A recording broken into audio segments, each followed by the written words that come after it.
Hello বন্ধুরা, নমস্কার। আশা করং তোমরা সবাই ভালো আছেন। মুই আজি গর্ভবতী মাগুলাক নিয়া কয়েকটা কথা তোমাক জানিবার চাচং। তোমরা একটু মন দিয়ে শুনিবেন।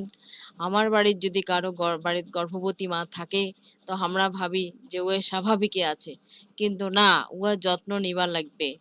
একজন গর্ভবতী মা তাক দিনের বেলা 2 ঘন্টা রেস্ট নিবা লাগবে, রাত্রিবেলায় 8 ঘন্টা ঘুমিন লাগবে। আর আমরা যে খাবারগুলা খাই সেগুলা তো খাবেই, তার সঙ্গে মাগ অতিরিক্ত খাওয়ার লাগবে, এবং তার সঙ্গে তা মাগ জলও একটু বেশি খাবার লাগবে। যদি একটা গর্ভবতী মায়ের যত্ন প্রথম অবস্থায় ভালো থাকে, তাহলে পরবর্তীকালে উহাই একটা সুস্থ বাচ্চা জন্ম দিবে।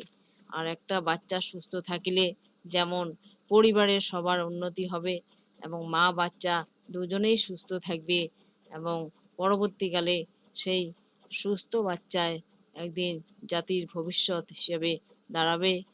ওই জন্যে তোমরা মুই পরবর্তীকালে আরও গর্ভবতী মাদের যত্ন নিয়া অনেক কথা কম, তোমরা মন দিয়ে শুনিবেন। আর মোর চ্যানেলটা সাবস্ক্রাইব করবেন। আজি এইটুকুই, নমস্কার।